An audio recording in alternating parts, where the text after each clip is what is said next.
Bismillahirrahmanirrahim.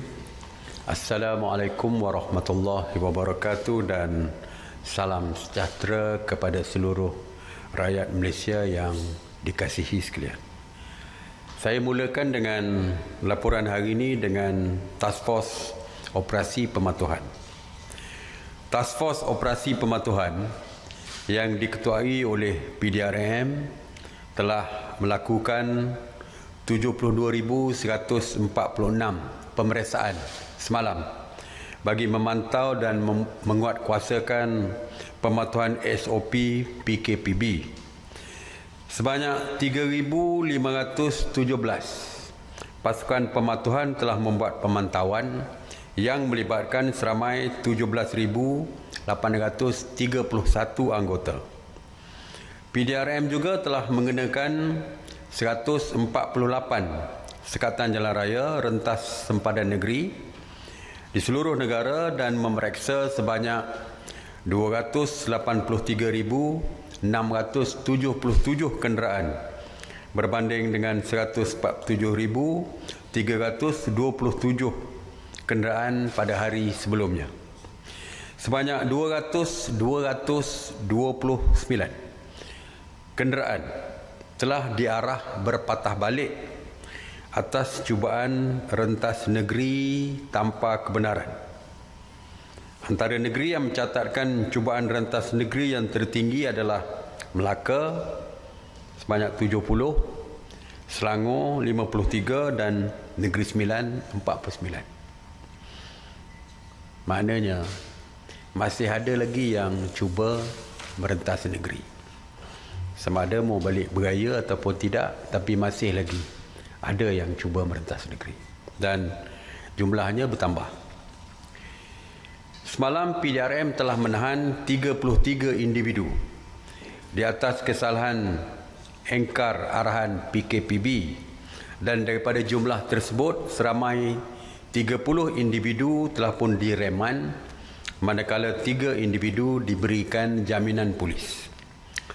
PDRM turut mengeluarkan kompaun kepada 248 individu di atas pelbagai kesalahan engkar arahan PKP, namun yang mengembirakan tiada kompaun dikeluarkan di atas kesalahan ziarah Aidilfitri. Saya kira Aidilfitri dah walaupun sebulan, tapi ziarah nampaknya sudah pun tiada lagi. Alhamdulillah. Terima kasih kerana mematuhi arahan SOP musim perayaan ini. Oleh itu, oleh kerana masih ada yang diambil tindakan, jadi saya berharap supaya kesemua rakyat kita patuh kepada setiap SOP dan arahan yang telah pun dikeluarkan oleh pihak kerajaan. Mengenai berita palsu, sehingga 1 Jun 2020, sebanyak 266 kertas siasatan telah dibuka oleh PDRM dan SKMM berhubung dengan berita palsu berkaitan COVID-19.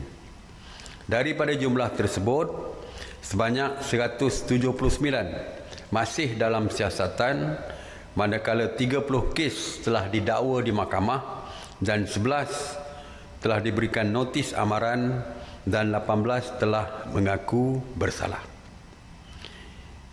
Tiada pertambahan kertas siasatan baru yang dibuka oleh PDRM dan juga SKMM dalam tempoh seminggu yang lepas.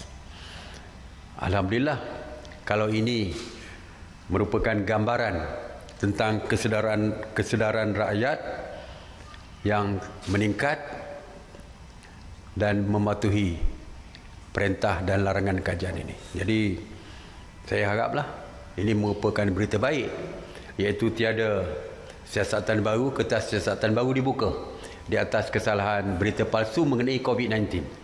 Mungkin fokus kepada berita-berita lain yang lebih sensasi, tapi untuk COVID-19 tidak ada.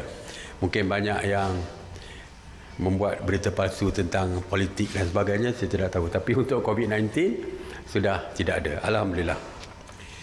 Sebanyak 313 penafian dan penjelasan mengenai berita palsu telah diperjelaskan kepada orang ramai oleh Pasukan Respon Pantas PRP KKMM yang ditubuhkan untuk membantu membendung penyebaran berita palsu berkaitan COVID-19. Oleh itu, sekali lagi saya ingin mengingatkan supaya orang ramai berhati-hati sebelum menyebarkan sebarang kandungan yang diragui kesahihannya. Dan sekali lagi saya ingin memaklumkan bahawa jika ingin mendapatkan maklumat yang tepat, sila hubungi talian 03 8911 5103 atau layari www.sebenarnya.my. Jadi semak dulu.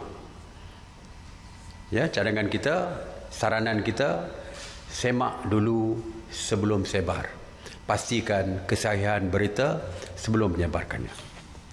Mengenai op sanitasi awam, di bawah kawal selia KPKT, sejak 30 Mac 2020, KPKT telah melaksanakan 7,426 operasi sanitasi yang merangkumi 132 zon. Sebanyak 10,956 premis telah disanitasi yang terdiri daripada 2,642 pusat perniagaan, 4,056 bangunan kerajaan, 1,582 kawasan perumahan termasuk PPR, 2,325 tempat awam dan 352 pasaraya. Semalam, sebanyak 47 operasi sanitasi yang meliputi 31 zon di 10 buah negeri, antaranya adalah Sabah 14 operasi, Johor dan Melaka 7 operasi. Mengenai pusat kuarantin, sehingga jam 8 pagi 2 Jun, sebanyak 185 pusat kuarantin telah beroperasi berbanding 186 pada hari sebelumnya, yang mana 14,365 individu sedang menjalani proses kuarantin wajib. Semalam, seramai 168 rakyat Malaysia pulang ke tanah air daripada Thailand, Singapura, China serta Australia serta Belanda dan telah pun dikuarantin secara wajib di pusat-pusat kuarantin.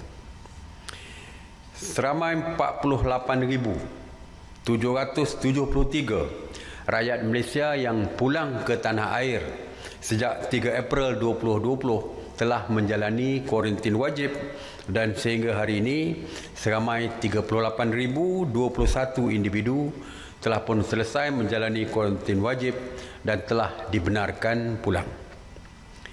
Mengenai penghantaran pulang pelajar IPT, sejak 27 April 2020 sehingga hari ini, Kementerian Pengajian Tinggi telah menghantar pulang seramai 56,814 pelajar IPT yang berada di kampus di seluruh negara ke pangkuan keluarga masing-masing. Semalam tiada pergerakan penghantaran pulang, manakala hari ini seramai 915 pelajar dijadualkan untuk dihantar pulang ke kampung halaman masing-masing, iaitu 3 penerbangan dari Kuala Lumpur ke Sibu, Miri dan Bintulu. Dijadualkan untuk menghantar pulang 491 pelajar, manakala 2 penerbangan dari Kuching ke Kota Kinabalu akan menghantar pulang 326 pelajar, manakala 1 penerbangan dari Bintulu ke Kuching dan Kota Kinabalu ke Kuala Lumpur membawa pulang 98 pelajar. Di dalam syarat khas menteri-menteri pagi ini, beberapa keputusan telah pun dibuat. Sebelum ini saya telah pun memaklumkan bahawa mesyuarat telah memutuskan untuk membenarkan penggambaran filem, drama, iklan dan sebagainya. Dan saya sebutkan waktu itu penggambaran boleh bermula selepas Hari Raya. Hari ini kita telah putuskan penggambaran, filem dan lain-lain tadi yang berkaitan dengan penggambaran boleh memulakan operasi mereka bermula 10 Jun 2020. Walau bagaimanapun, aktiviti penggambaran juga mestilah mematuhi setiap SOP yang telah pun diputuskan di dalam mesyuarat tersebut, terutamanya mengenai penjarakan sosial, tidak membolehkan perhimpunan yang ramai dan sebagainya.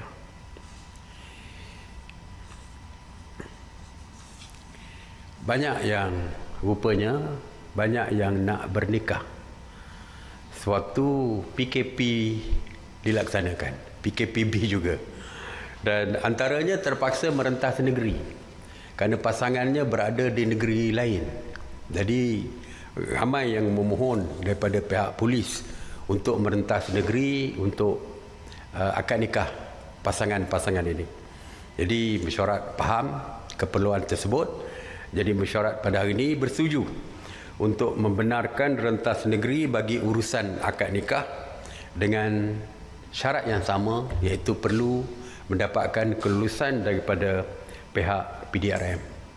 Dan SOP-nya sama seperti yang lain, tidak boleh melebihi 20 orang di dalam majlis tersebut, penjarakan sosial tanpa bersalaman dan sebagainya seperti SOP yang lain. Jadi bolehlah nak menikah, hendak meneruskan upacara akad nikah ini kerana kita membenarkan. 2-3 hari lepas ada satu soalan daripada media tentang jurufoto perkahwinan yang ingin mengambil gambar pasangan pengantin, sama ada selepas akad nikah, selepas perkahwinan ataupun pra perkahwinan. Banyak yang ingin mengambil gambar pra perkahwinan dengan pakaian pengantin dan sebagainya. Jadi kita bersetuju, kerana ianya tidak melibatkan ramai, maka mesyuarat bersetuju untuk membenarkan jurufoto mengambil gambar pengantin pra perkahwinan di tempat terbuka, seperti di tepi, ada yang nak ambil gambar di tepi tasik dan sebagainya, kita benarkan. Tetapi SOP-nya tetap sama macam yang lain. Tidak boleh ramai, penjarakan sosial, kena pakai sanitizer dan sebagainya, sama seperti yang lain. Satu lagi perkara yang kita bincangkan ialah ramai ibu bapa yang kedua-dua mereka bekerja, mempunyai masalah jika mempunyai anak-anak kecil, dan mereka perlu menghantar ke taska misalnya supaya membolehkan mereka bekerja. Dan kita juga dapati ada majikan-majikan swasta misalnya memaksa pekerja mengambil cuti tanpa gaji kalau nak menjaga anak di rumah. Ini merupakan isu yang saya dah sebutkan bahawa mereka tidak boleh membuat paksaan seperti itu. Tapi ada juga yang dilakukan. Oleh itu, untuk menyelesaikan isu ini, maka kita telah bersetuju membenarkan taska beroperasi. Sebenarnya kita dah benarkan, cuma waktu itu SOP adalah SOP asas kepada taska ini. Kita dah ada kat SOP. Daripada 7,000 taska, oleh kerana tidak ada SOP yang diperkemaskan lagi, hanya 304 taska saja yang telah pun beroperasi. Hari ini kita telah meminta Kementerian Pembangunan Wanita, Keluarga dan Masyarakat ataupun KWKM untuk membentangkan operasi yang diperkemaskan berhubung dengan operasi taska. Oleh itu, kita telah pun bersetuju dengan operasi yang kita anggap lengkap dan kemas, dibincangkan bersama dengan KKM dan sebagainya. Jadi kita bersetuju, iaitu SOP ini lengkap. Sewaktu menghantar baby tersebut atau anak-anak ke pusat taska, sewaktu penjagaan, sewaktu mengambil pulang anak dan sebagainya, semua di dalam SOP yang telah pun diperkenalkan oleh KWKM. Oleh itu, kita dengan ini membenarkan 6,000 baki taska yang belum dibuka sebanyak 6,696 taska. Membenarkan mereka beroperasi. Mulai daripada sekarang mereka boleh beroperasi dan mereka boleh merujuk SOP yang saya sebutkan tadi melalui laman web KWKM dan juga Jabatan Kebajikan Masyarakat untuk SOP yang lebih detail supaya mereka boleh memulakan operasi taska ni. Jadi kita harap dengan pembukaan taska ini tidak timbul lagi isu ibu bapa, kedua-dua ibu bapa yang bekerja tidak boleh bekerja kerana perlu menjaga anak di rumah dan sebagainya. Jadi tidak timbul lagi lah isu majikan-majikan yang mengarahkan ibu atau bapa bercuti tanpa gaji untuk menjaga anak-anak mereka dan sebagainya. Satu lagi yang kita bincangkan adalah mengenai operasi Taman Didikan Kanak-kanak yang dicadangkan bermula pada Julai nanti. Walau bagaimanapun oleh kerana Tadika ataupun Tabika ini, Taman Didikan Kanak-kanak ataupun Taman Bimbingan Kanak-kanak ini terletak di bawah berbagai-bagai kementerian. Ada Tabika Kemas, iaitu di bawah KPLB, Kementerian Permohonan Luar Bandar. Ada Tadika Perpaduan di bawah Kementerian Perpaduan. Ada Prasekolah di bawah Kementerian Pendidikan. Jadi oleh kerana banyak tabika-tabika di bawah berbagai kementerian, maka mesyuarat telah bersetuju supaya Kementerian Pendidikan menjadi penyelaras kepada tadika-tadika tersebut dan mesti come out dengan mencadangkan SOP untuk diselaraskan, penyelaras dengan semua tabika-tabika ataupun tadika-tadika di bawah kementerian-kementerian yang berbeza ini. Jadi kita akan tunggu mereka membentangkan SOP yang lengkap dan jikalau dipersetujui, kalau nak dibuka Julai nanti, insya-Allah kita akan beri kebenaran. Tapi kita akan lihat secara detail tentang SOP tersebut. Banyak perkara yang akan kita bentangkan, kita minta dibentangkan pada hari mesyuarat hari Sabtu 6 bulan nanti. Misalnya SOP tentang kedai gunting rambut dan kecantikan, salon kecantikan. Difahamkan telah pun siap, tapi kita minta bentang pada hari Sabtu akan datang untuk mesyuarat seterusnya. Begitu juga dengan pasar malam. Ramai yang minta supaya pasar malam, pekan sehari dan sebagainya dibuka. Kita belum tengok dari segi SOP mereka. Kita minta dibentangkan, MKN bentangkan pada hari Sabtu akan datang ini. Begitu juga dengan semayang berjemaah. Ada yang mencadangkan semayang berjemaah ini mengikut keluasan masjid itu sendiri, space-nya. Masjid Putrajaya misalnya, kalau boleh dibuat penjarakan sosial 1 meter, mungkin bukan 30 orang, mungkin boleh muatkan sampai 200 orang dan sebagainya. Kalau masjid itu besar, mungkin lebih ramai, tetapi mesti ada penjarakan sosial dan SOP lain. Oleh mana pun perkara ini kita serahkan kepada Menteri Bahagian Hal Ehwal Agama untuk membentangkan kepada mesyuarat hari Sabtu nanti untuk kita dapatkan pandangan daripada Kementerian Kesihatan dan sebagainya kalau perkara itu nak dilaksanakan. Jadi kita tunggulah hari Sabtu nanti. Banyak SOP yang akan dibentangkan oleh berbagai-bagai kementerian mengenai bukan saja dari segi ibadah tetapi juga dari segi perniagaan dan sebagainya. Jadi itu saja hari ini. Sekali lagi seruan saya seperti biasa, hashtag saya terus kekal di rumah untuk terus kekal selamat. Stay home, stay safe. Saya buka kepada soalan. Assalamualaikum Datuk Seri, Afiq bin Nama. Saya mempunyai dua soalan. Datuk Seri, sebelum ini yang kita tahu bahawa COVID terdapat di Depot Immigration. Terkini terdapat kes positif COVID di penjara Sungai Buloh semalam, iaitu seorang banduan bukan warga negara.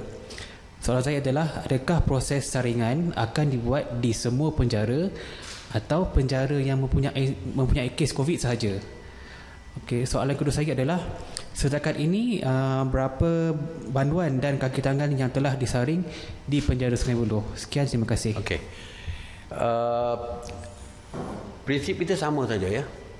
Kita hanya buat saringan di kawasan yang terlibat saja.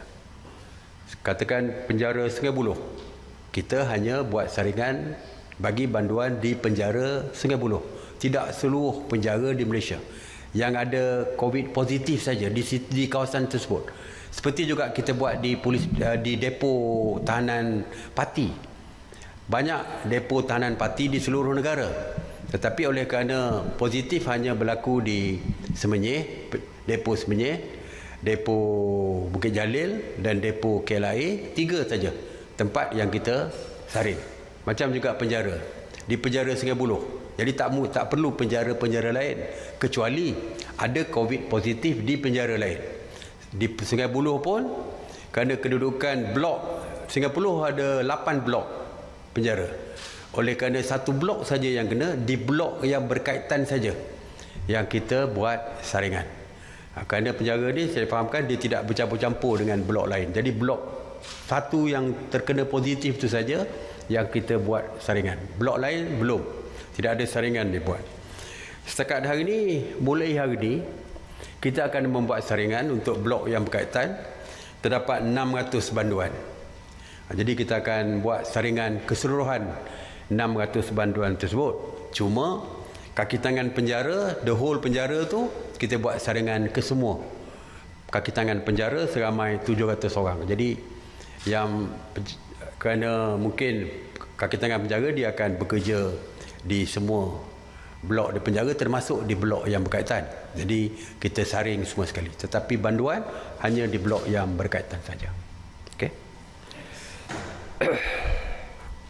Selamat tengah hari ya Datuk Seri. Ini soalan berkaitan penjara juga. Dalam tempoh PKPB ini, adakah pelawat dibenarkan untuk melawat ahli keluarga atau kawan yang ditempatkan di penjara? Terima kasih. Daripada PKP dulu kita tidak benarkan, sampai hari ini masih tidak dibenarkan, ya, masih tidak dibenarkan. Kerana kita takut nanti yang datang daripada luar tu akan membawa jangkitan dan sebagainya. Jadi kita tak benarkan sampai sekarang. Okey. Assalamualaikum Datuk Seri, saya Syabihah Nama. Okey, difahamkan semalam ada seorang warga negara Rohingya telah lari dari tempat kuarantin. Mungkin ada perkembangan tentang perkara tersebut? Terima kasih. Waalaikumsalam. Sudah ditangkap. Yang lari itu sudah pun ditangkap, ya, dan ya, tangkap dan dimasukkan baliklah ke hospital. Okey. Terakhir. Okey Datuk Seri, saya Faris dari RTM. Ni bukan mengenai penjara, cuma nak tanya mengenai bayaran untuk wang caruman untuk pelajar MRSM. Mereka difahamkan sebelum ini membayar wang caruman tu setiap bulan selama 11 bulan sehingga bulan November. Tapi bila start PKP ni, kita faham tiada sesi pembelajaran. Jadi adakah bayaran itu masih lagi perlu dibayar ataupun tidak? Tak perlu. Selagi tidak dibuka MRSM tak boleh nak kutip apa-apa bayaran sekalipun, termasuk caruman dan sebagainya. Sehinggalah apabila MRSM dibuka, barulah bayaran caruman apa pun boleh baru mula dibayar. Kerana tidak ada pembelajaran, MRSM ditutup, jadi tak perlu bayar apa-apalah, ya. Mana yang ibu bapa dah pun membayar sebelumnya, ini tindakan seterusnya akan diambil oleh pihak pengurusan MRSM, ya. Okey. Terima kasih.